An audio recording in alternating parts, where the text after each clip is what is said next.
झारखंड से बा। स्वर दे के आओ भैया।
माड़ोगढ़ की लड़ाई उर्फ पिता का पिंडदान। अरे वाह, 4 लाइन भूमिका में गुरुजी लिखा था कैसे भैया।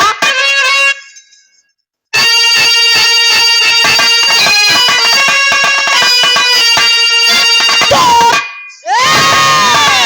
गर्व करती है वसुधा सदा वीर पर, खौफ जिनको समर में सताता नहीं, खेल जाते हैं होली प्रबल खून की, शीश दुश्मन के आगे झुकाते, अरे बच न पाएगा हाथों से गीदड़ मेरे, अरे कवच आज लाखों ही तन में जड़ा ले, अरे कस ले कमर काल तेरा खड़ा है, मर्द है तो बुखारे ले पंजा।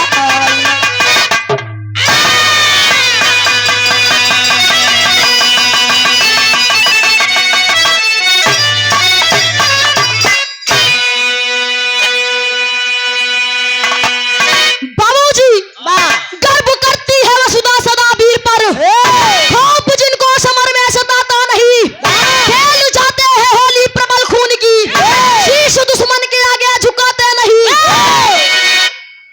बाबूजी अपने भारत में ऐसे ऐसे योद्धा पैदा हुए, ऐसा ऐसा वीर कि दुनिया छोड़ के चला गया, लेकिन नाम अबे तक अमर बा उनका। बाबूजी आज की दुनिया में लोग इतना मतलबी इतना स्वार्थी होएगा।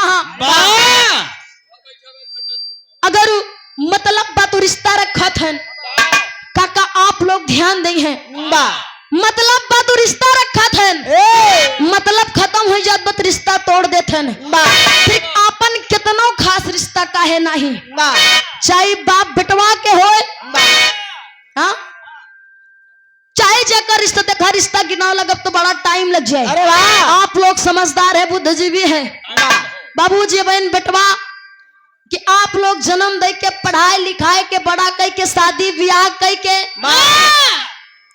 जल आधी नैया उनकर पार कर देते, लेकिन आप कहे वह बुढ़ाई जब आ जाए अगर लड़का ठीक ठाक मिल गया ठीक बा, नहीं तो अगर कुपातीन मिल गया चाचा तो जान लाइया घरे बाप मातारी एक लोटा पानी बिना तरसत हाँ, लेकिन बेटवा मेहरारू के लिए आए कि अयोध्या प्रयागराज पैकर्मा करता हाँ, गंगा नहावत हाँ।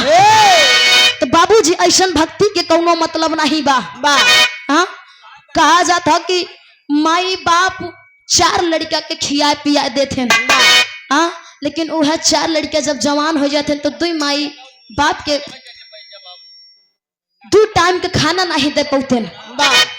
100% में से 80% आजकल के लड़का है। विराह में हमारे गजल के भाव लगा था भैया कैसे।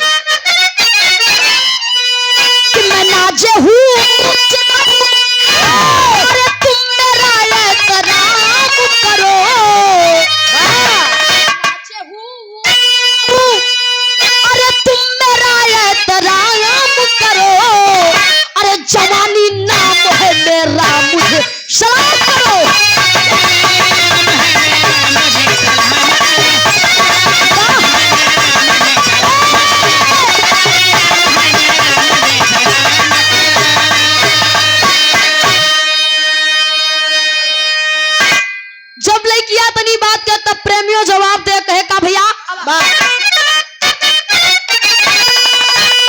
अरे मैं तुझे सलाम करूं तो तू भी मेरा एक काम करो।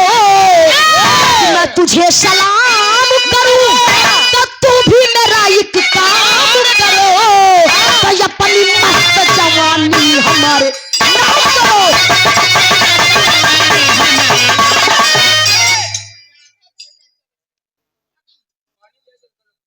आप भारत में कि अपना नाम अमर करके चले गए। इन्हीं के भाव में कहना भैया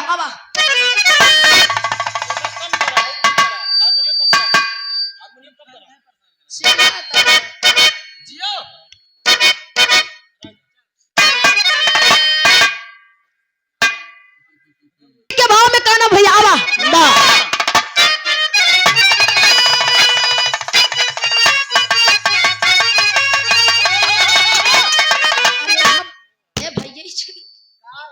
हेलो अरे हमारी कुछ भूल से अरे गुलशन ये बर्बाद हुआ। अरे हमारी कुछ भूल से अरे गुलशन ये बर्बाद हुआ। अरे जवानी जाग पड़ी जोश जिंदा हुआ।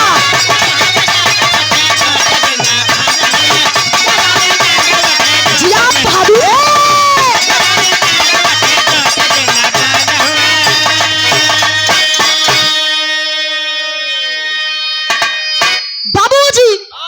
हमारी भूल से गुलशन बर्बाद हुआ।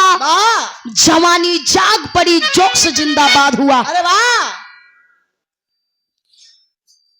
ऐसा ऐसा पापी रहन अपने कर्म का फल अपने पाई गए भैया। घमंड बताया जाता है घमंड भगवान का आहार होता है। जे जे घमंड करी सब खाक हो गया ओकर झंडू बाम हो गए। ई बरे कबो घमंड ना करे चाहिए चाहे जोन चीज होए। राकेश गुरुदेव कहाँ गए भैया। घमंड जे जे करी सबकर खाक हो गया फिर चाहे जे था पे घमंड करे। धन दौलत रुपया पैसा अरे वाह महल अटारी सुंदरता कला होएगा गायकी बजाई की होएगा। अरे वाह अगर हम अपने कला पे घमंड करब अपने आवाज पे घमंड करब तो भैया हमके गावे करे 10 साल हम 5 साल ना गाय पाऊ। कहे जब घमंड भगवान के नहीं चला हम तो इंसान हैं भैया। कैसे हमसे ज्यादा कार्यक्रम पावे लाग। अरे वाह यानी कि जोन है हम ही नहीं भाई। यहाँ तक यो सुने का बात है अशोक चाचा कि मुस्कान जोन गावती है हमारे बदौलत गावती है का गुरुदेव। आप लोग के आशीर्वाद से भैया ऐसा दोनों जगह ना हो जहाँ कार्यक्रम गाय न हो बे घमंड नहीं है। लेकिन समुद्र के घमंड रहा। समुद्र सोचिस कि हमारे इतना बड़ा समुद्र में एक कागज की नाव कैसे चली गई भैया। अब आप लोग ध्यान दे हैं यहाँ कागज के नाव के बात नहीं बा। इशारों को इशारों में सब जो राज को राज रहने दो भैया। हमरे बिरहा में जो हरी के भाव लगाता आवा कहना बा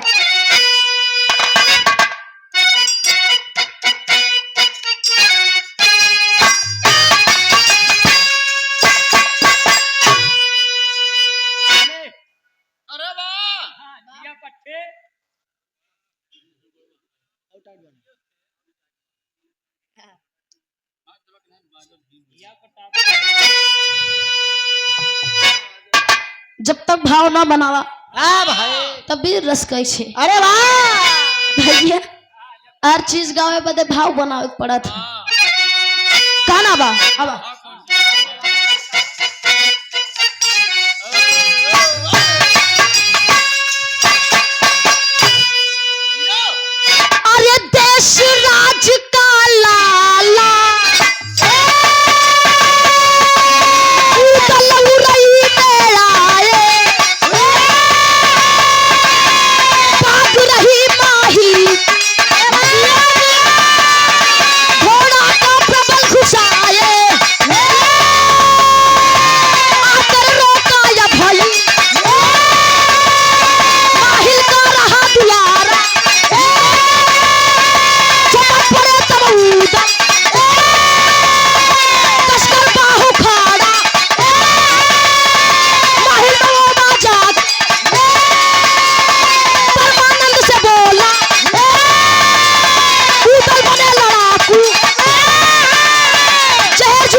आल्हा उदल घोड़ा पे सवार होके अरे वाह अपने माहिल मामा के बगिया में पहुंच गए।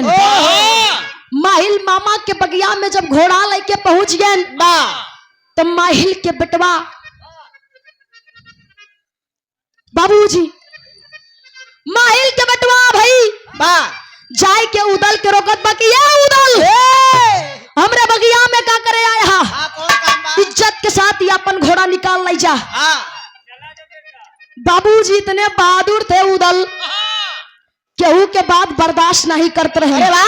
जब इतनी बात माहिल मामा के बेटवा भाई बोला था तो दौड़ के सीधा हुए उदल बहिया उखाड़ लेन। जब बहिया उखाड़ लेन तो उधर जाए के अब भाई अपने बाप माहिल से रोए के बतावे अरे वाह कहे कि ये पापा ए बाबू उदला अपने बगिया में आ रहा अरे वाह ओ को हमें तने कहे कि तू हमरे बगिया से अपन घोड़ा निकाल ले जा। इतने में हमारा हाथ धय के उखाड़ लीस। बाबूजी जब इतना माहिल सुनत बत एकदम आग बबूला होगा कहे बड़ा बहादुर बना उदला बड़ा बहादुर बना उदला आज हम का बताई थी भैया लेकिन हमरे बिरहा में तर्ज लगा था भैया हो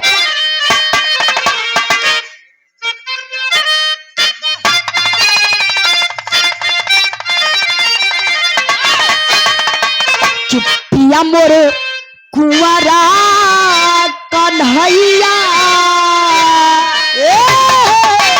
पिया मोरे कुंवरा कन्हैया बोलावेला बसुरिया बजाई दे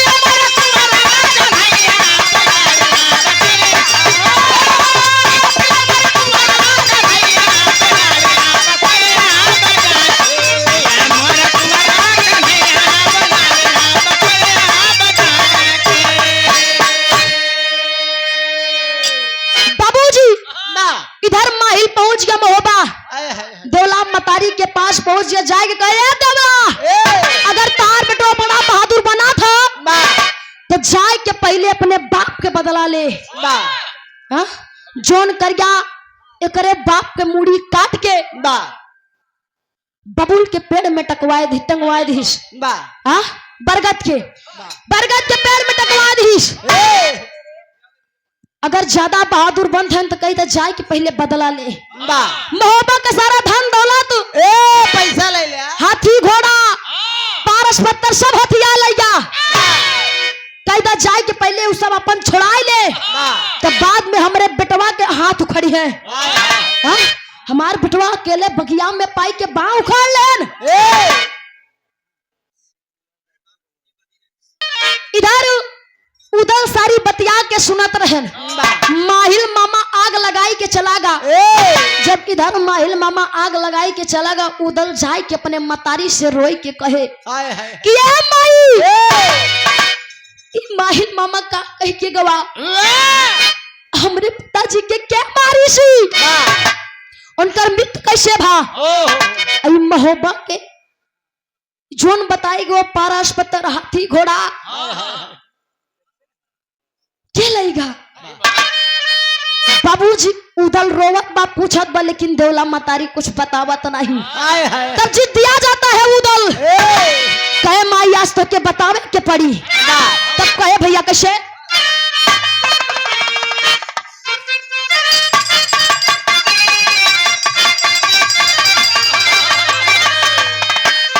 देवला के गरजे गदेला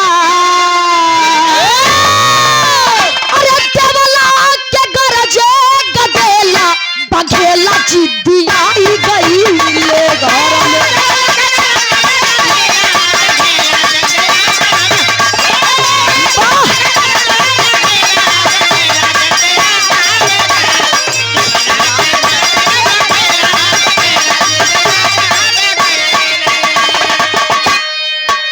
घर में जीत ठान लेता है कि ये माँ आज तो के बतावे के पड़े कि हमरे पिताजी के मारी छी। कहा कैसे भैया गदवा छुपावे लागी देवला मतारी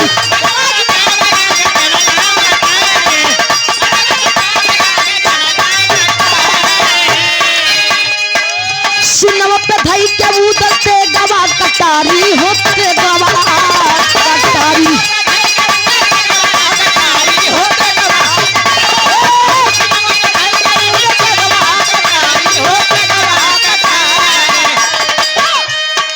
खत्म करबे जिंदगी के खेला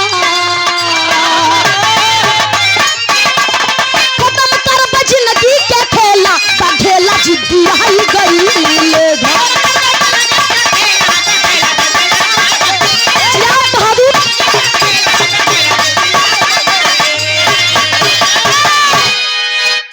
बाबूजी इधर उधर लगा कसम धरावे कि ये माई आज तो के सच्चाई बतावे के पड़े नहीं ई तलवार से हम अपन गर्दन काट ले। अरे वाह जान दे दे भाई बाबू के तू खोई दू आए हाय ई बेटवो के तू खोए देबू तो के हमार कसम हा आज तो का सच्चाई बतावे के पड़े। बाबूजी जब उदल कसम धराए दे था तो देवला मतारी रोई के विदेशिया में बतावत भैया अब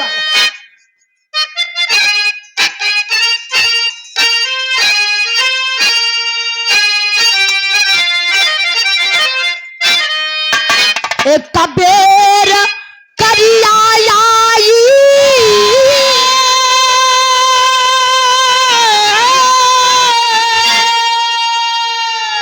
अरे रात के समैया हो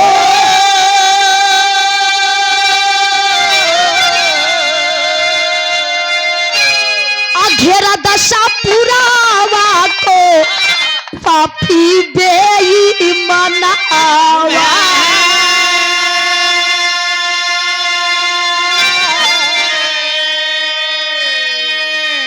बाप चाचा जी को कैद कार्रवाई लियो घोड़ा पपिहाला खा पातुर छीना साया तनावा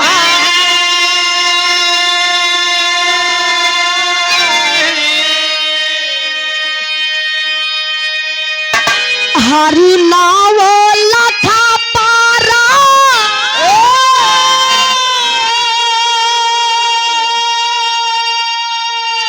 अरे पाथर लिया छबारी हो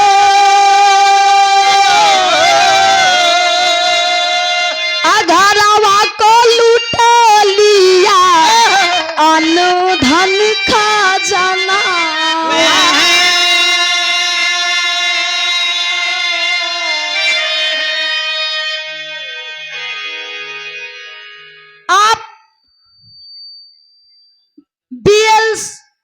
आदरणीय आप सच लाल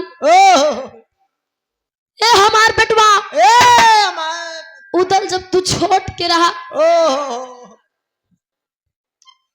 तार तू पेटे में रहा और तेरे आल्हा भैया के जन्म भरा 3 साल के रहे 3 साल के रहे आए करिया बाबूजी आई के पूरे महोबे में लूटपाट करती है कांडो मचा दिया बेईमान लाखा पातुर हाथी घोड़ा धन दौलत आए हाय पारस पत्थर भी ले गए पारस पत्थर सब हथियार लिस और तोरे बाबूजी के आधा धड़ कोल्हू में पेराई के और गर्दन बरगद के पेड़ में टांग दी बाबूजी जब इतनी बतिया उदल सुना थे तो एकदम आँख पबूला हो जाते कि माई तार बेटवा अपने बाप के बदला जरूर ली काहे नहीं बेटवा के तोरे जान चली जाए लेकिन जब तक वो करिया के हम मारब ना तब तक हम अपन सकल ना दिखाऊ तो के बाबूजी गरजत बा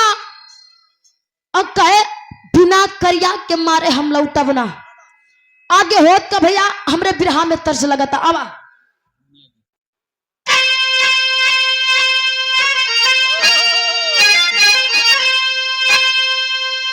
स्वर्गीय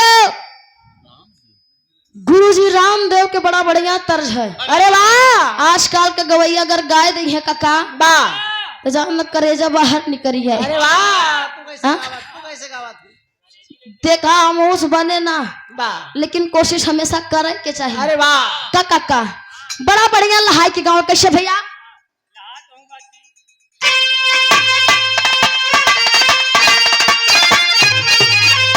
अरे उलनी पे झूलनी,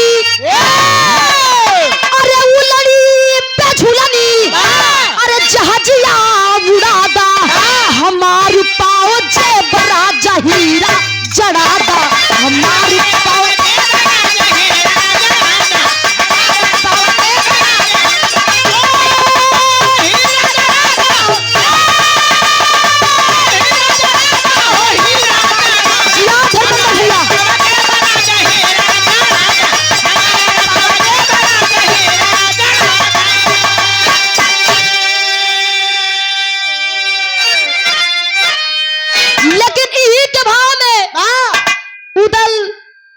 पूरे सेना के साथ करिया के मारे जाए बदे तैयारी करत हैं। कैसे भैया भाव में। अरे चले वीर मोहब्बा से, अरे चले वीर मोहब्बा से, अरे कई के तैयारिया हथवा में सो है दरची कटरिया।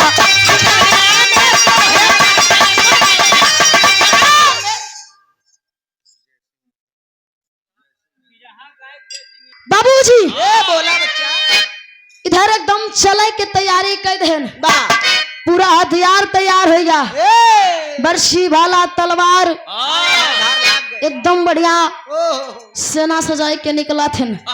होत का भैया पहले बन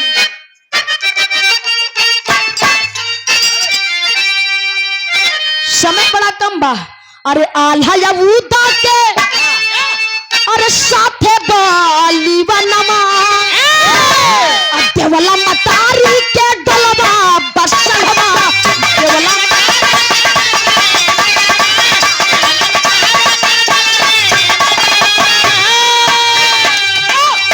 अरे ब्रह्मा या देवा,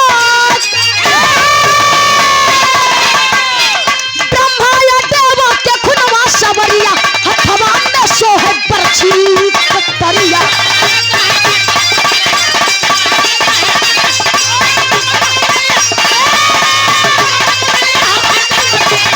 जिया शेर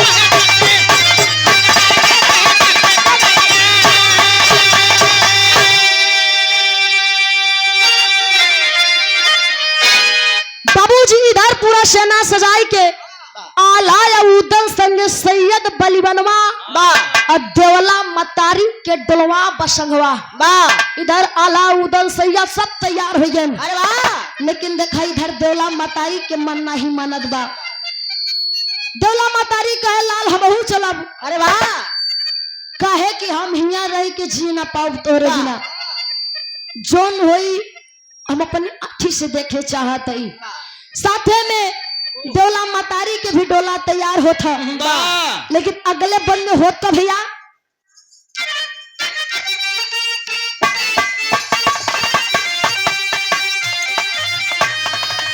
अरे पहुंचे बबरी बनवा में छाइया धियरिया, और रूप के बदल साप बनले गुजरिया, रूप के बदल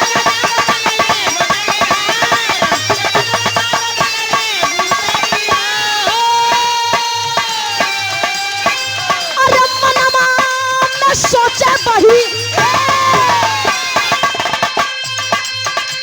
मनवा में सोच बही गईली फिक्रिया हथवा में सोहे बरछी कतरिया।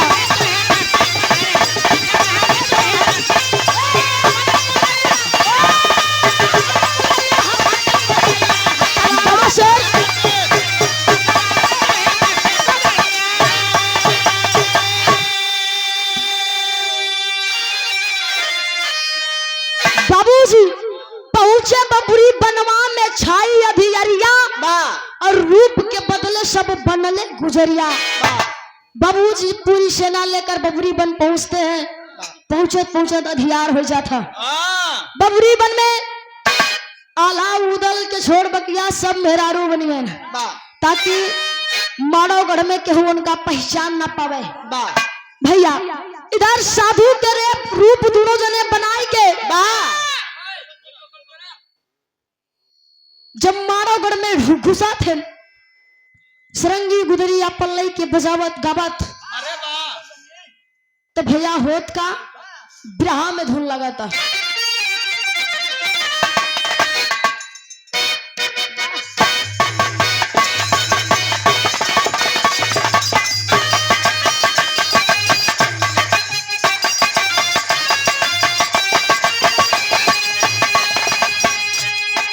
बड़ा बढ़िया धुन बजावा थे भैया हमें, बड़ा पुरान धुन है। कोनो दुल्हन के दुल्हा अपने दुल्हैया से रिशियान बा और रिशियाई के चलागा प्रदेश। तब दुल्हनिया बताओ का भैया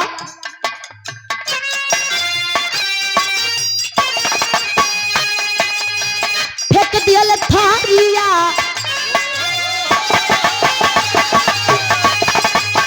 फेंक दियल थारिया बलाम गईले झारिया पहुँचले किना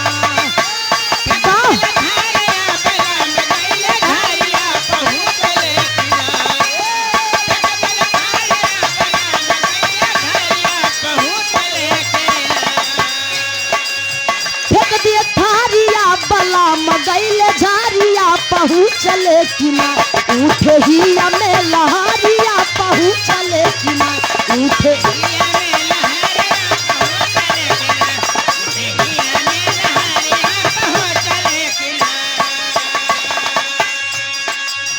लेकिन बाबूजी के भाव में इधर पांचों जने अलाउद्दीन सैयद मलखान देवा साधु के रूप बनाए के हाथे में गुदरी सुरुंगी लाई के माधवगढ़ में जाई के गावत हैं करत हैं का भैया माधवगढ़ नगारिया हो माधवगढ़ नगारिया में घुसले जवानवा बदनवा सोहना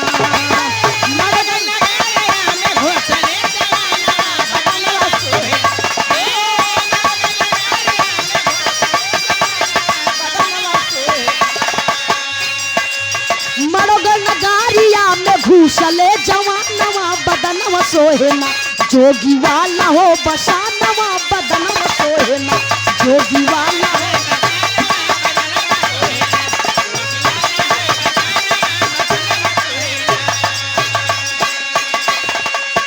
बाबूजी इधर पांचों जने सरंगी गुदरी अपन बजावत बजावत बिजमा के पास पहुंच गए। बिजमा जब देखा था अलाउद्दीन के तुरंत पहचान जाता बुलावा था कहे का भैया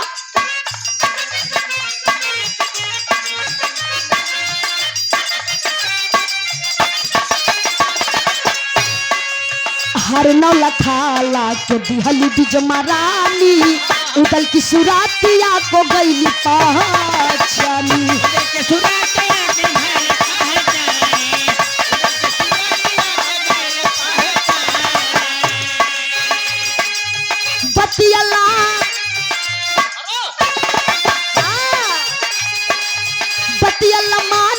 में चली जाई जानवा बदनवा सोहना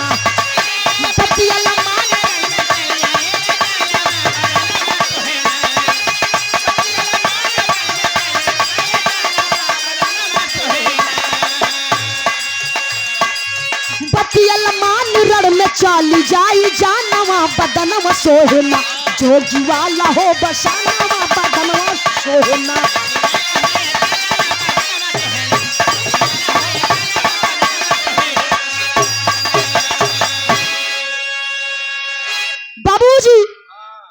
इधर बिजमा देखा था पहचान जात की अलाउद्दीन है बुलावा था हार नौलखा ले जाए के दे था कहे ये उदल तू भले ही साधु के भेष बनाए है लेकिन हम तो का पहचान गए हम तो से सच्चा प्यार करी थी अलाउद्दीन कान ठीक बा हम तबे मानत तू हमसे सच्चा प्यार करत हूँ जब जोर हम का बोके करबू तब बिजमा कहे का कहे अपने करिया भाई के पूरी सच्चाई हमके बताए दा। कैसे होकर मृत्यु हुई, कैसे हम अपन पूरी सेना तोरे माड़ोगढ़ में लेके घुसब। बाबूजी प्यार में अंधी बिजमा सारी बात आल्हा उदल के बताए देते हैं। ऐसे ऐसे करा तहर विजय प्राप्त हो जाई।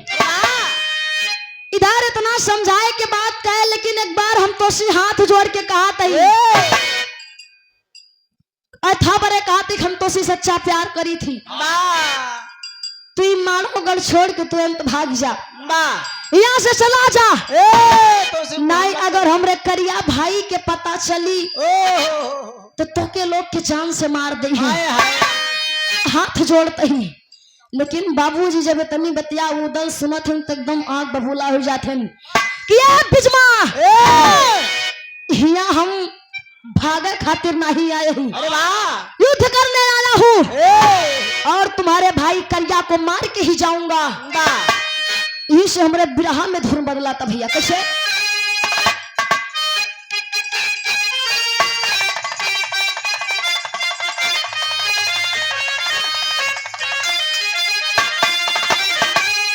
गीतिया के तारा बानो बड़ा लहाय के गाई में फैजाबादी तारा बानो अपने जवानी में, अपने जवानी के आलम में। अरे वाह कैसे भैया, अरे हाथ में मेहंदी माग से धुरावा, हाथ में मेहंदी माग से धुरा बारा बाद का जरवा हो गईला बारी बादी का जरवा।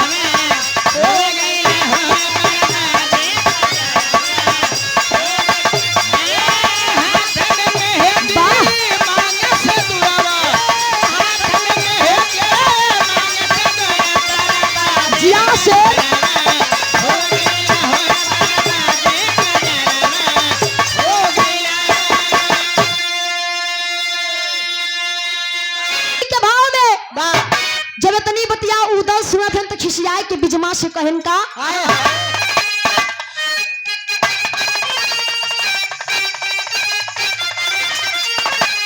अरे बिजमा से बोले उदल जुझार, बिजमा से बोले उदल जुझार, दाग लागे ना पाई सनवा में।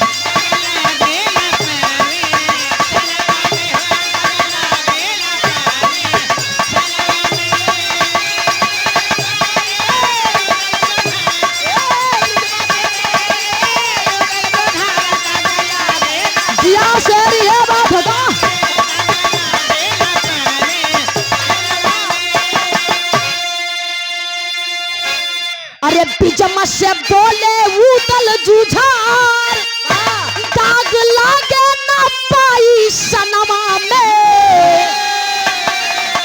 अरे बाप का बदला लेके रहा, बापों का बदला लेके रहा, भले जाई परनवा रनवा में।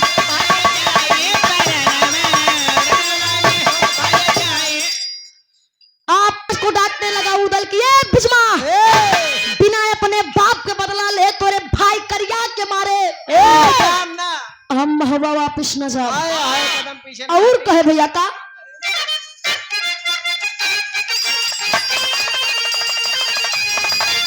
अरे बबूरी बन हम काट गिराई, अरे चतुरंगी सन सजाए हैं,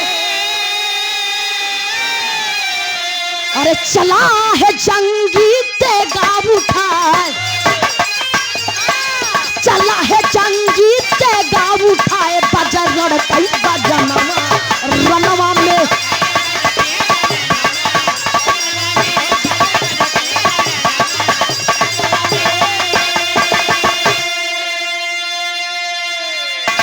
बबूरी बन हम काट गिराई, चतुरंगी सन सजाए हैं, चले है जंगी तेगा उठाए, बजे रड़कई बजनवा रनवा में। कहे बिना मारे तोरे भैया के हम लौटब नहीं, जब तक अपने बाप के बदला न ले। बाबूजी जब इतनी बात बिजमा से कहा तो बिजमा कहीं ठीक बा, लेकिन तू हमसे वादा करा बाद तू हमसे ब्याह कर। और का भाई शादी कैले हा? बाबूजी उदल हाँ कर लेता है, हाय हाय बियाह के चक्कर में। कहे ठीक बा, बा हम तोरे भैया के मारे के बाद अपने बाप के बदला लेहे के बाद ना हम तो से शादी करो, हाँ तो शादी करा। हमारा इंतजार करो। बा बिरहा में तेरी के भाव लगा था भैया।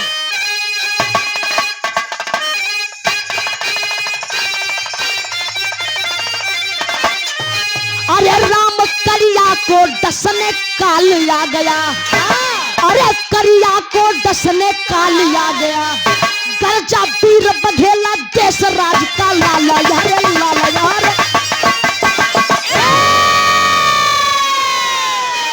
करिया को डसने काल आ गया, गर्जा वीर बघेला देश राज का लाल।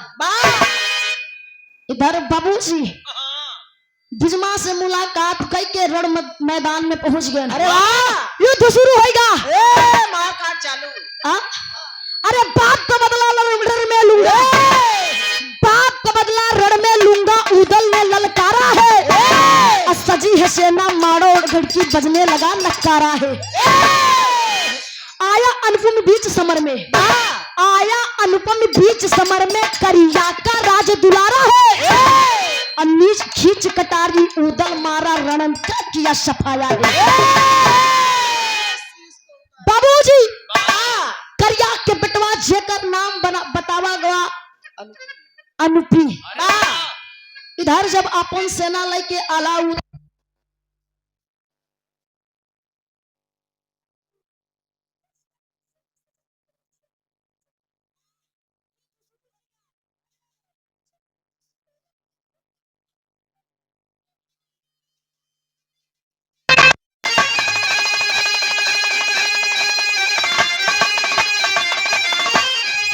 चम चम चमका उदल का तलवारिया बीच समहरिया में, अरे चम चम चमका उदल का तलवारिया बीच समहरिया में, अब बरसे लहू धरतिया पड़े फुहरिया बीच समहरिया में।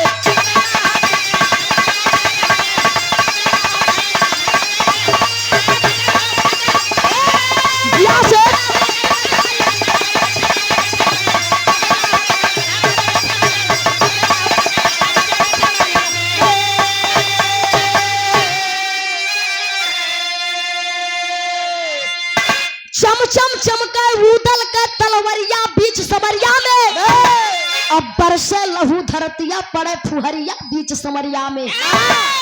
बाबूजी युद्ध सवार है, युद्ध शुरू होगा। जब युद्ध शुरू होगा भैया होत का पहला बनने, अरे कैद किया लाल सूरजमल को तो डलमल भी आया,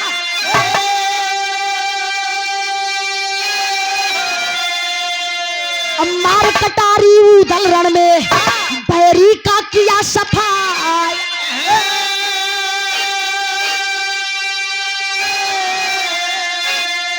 अरे बेटा मरिया करिया कर चिगधोरिया बीच सोरिया में, अरे बेटा मरिया करिया कर चिगधोरिया बीच समरिया में, बरसा लहू धरतिया पड़े फुहरिया बीच समरिया में।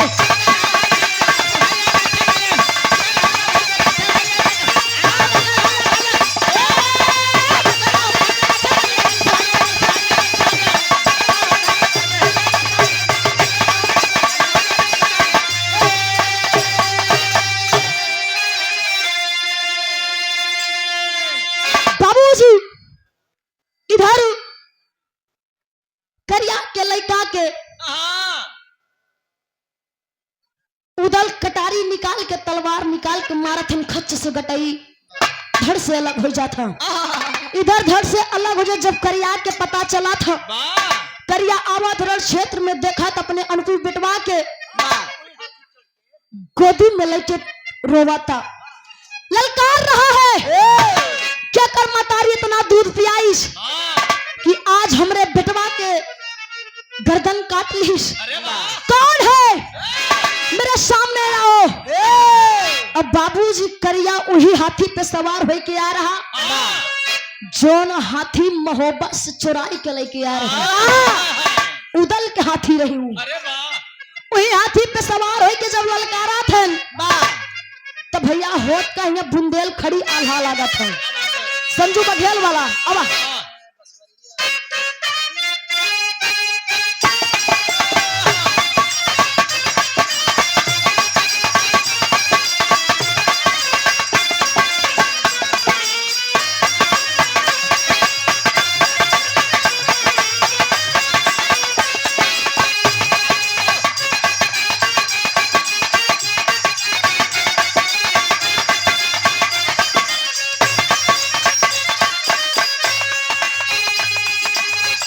सुनते करिया जरिगा यापन ते गालिया संहार मारा अंकुश हाथी सिर हाथी जर के भयंगार सूर घुमा के सिकड़ी थे सूर घुमा के सिकड़ी फेंका बधिया उदल वीर जुझार पाई खबरिया देवला आई बोली उदल से ललकार नमक भुलायन हो बावा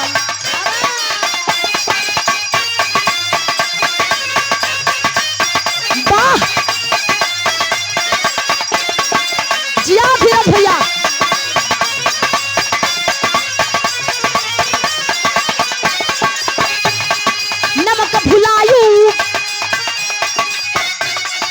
नमक भुलायू महोबा वाला काहे बाधू पुत हमार बोली सुन के हाथी मचली उदल को दी भूमि उतार देख माजरा करिया दहला माजरा करिया दहला आगे छाया है अंधियार रण में हाथी धोखा देगा जीवन बगिया लगे उजार रण में हाथी धोखा देगा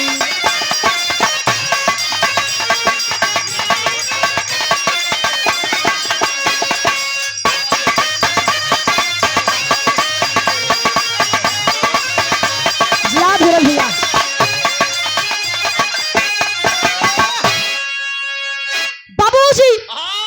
हथिया पे चढ़ के ललकारा धन के कर मतारी इतना दूध पियाईस जोन हमरे बेटवा के गर्दन काट लीस इतने में उदल कारण तलवार खड़ा हो गए कि एक करिया हम अपने मतारी के दूध पिए ही देवला के पूत हई महोबा से आए ही आज तो के बिना मारे हम यहाँ से जाव नहीं जोन उखाड़े को हमार उखाड़ला हमारे तोरे बेटवा गर्दन काटे है बाबूजी इतना सुनते तो करिया एकदम जरिया जर के वही हाथी पे एक पट्ठा मारा था हाथी इतने में उदल के अपने सूढ़ी में लपेट के उठा ले था जब उधर खबर देवला मतारी के पता चला था देवला मतारी आई के देखा थी कि है हाथी हमार नमक सिखाई आज हमरे बेटवा के अपने सूढ़ी में लपेट के खड़ी कर ललकार के कहती है ये हाथी आज हमार नमक भुलाई गऊ हम क्या भुलाई गऊ हमरे बेटवा के सूढ़ी में लपेटे यहाँ बाबूजी जब इतनी बतिया दोला बोला थी हथिया पहचान जाता कि आज हमार मलकिन आई गई इतने में जल्दी से उदल के नीचे उतार देता उधर करिया के अपने ऊपर से नीचे गिरा देता करिया जब सब माजरा देखा तो एकदम देख के चकित हो गया अरे ये तो वही उदल है जोने महोबा के हम लूट पाट के किया है हथियो महोबा के बा अब आज लागत बा हमार जान बची ना भैया खड़ी के भाव लागत तक होत का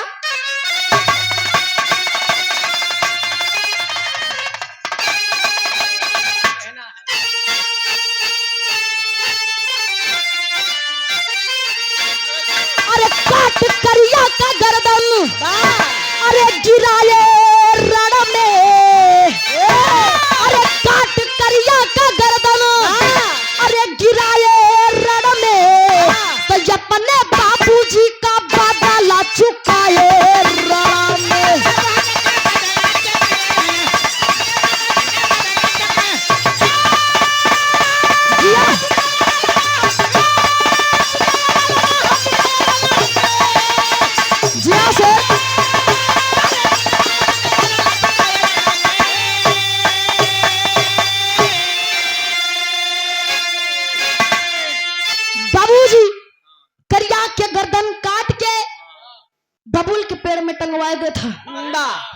कि उदल के पिता के गर्दन बरगद के पेड़ में टंगवाए रहे। वाह उनका धड़ कोल्हू में पेरावा था वाह और गर्दन बबूल के पेड़ में। अरे वाह होत का भैया पहले बन में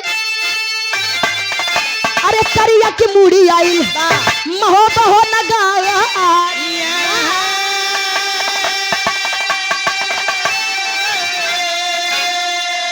और रोए जम्बे मारो गढ़की बारह न जाया।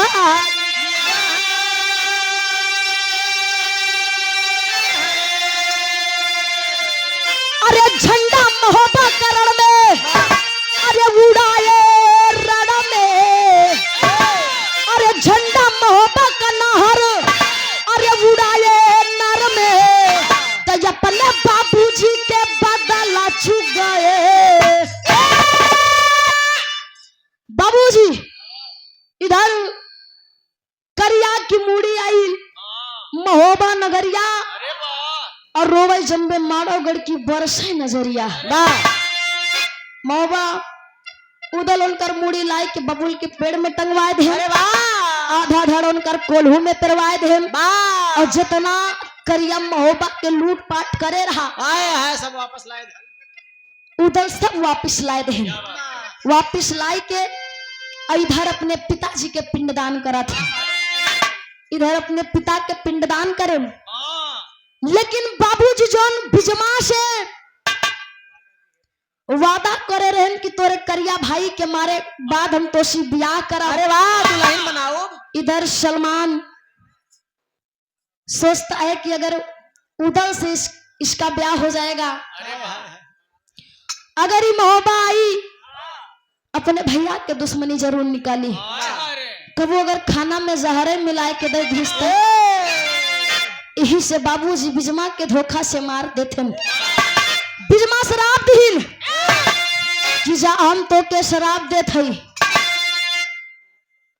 कि मलखान तू जहां मरबा हुआ आल्हा उदल रही है ना।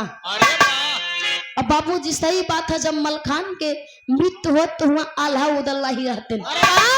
इधर बाबूजी उदल अपने पिता के पिंडदान करें और जैसे आज चाचा हमरे अपने पिताजी के तिरही करत हैं। अरे वाह तिरही में बिरहा के भी प्रोग्राम रखे। वैसे उधर उदल पिंडदान करें पिताजी के तिरही करें। हाँ बिरहा करवाए ना हो। अच्छा बिरावा नहीं गावे गर है तू गावे गर है बुआ गावे गर है। हाँ मौसी रहे भैया इस हमारे कहानी के समापन में लास्ट में बेटी अपने गुरु घराने का परिचय देता।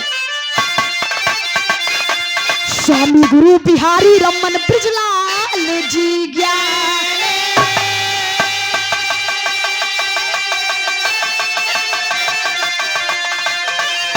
अरे कभी जय प्रसाद के दहीने अरे दुर्गा जी महारानी हो।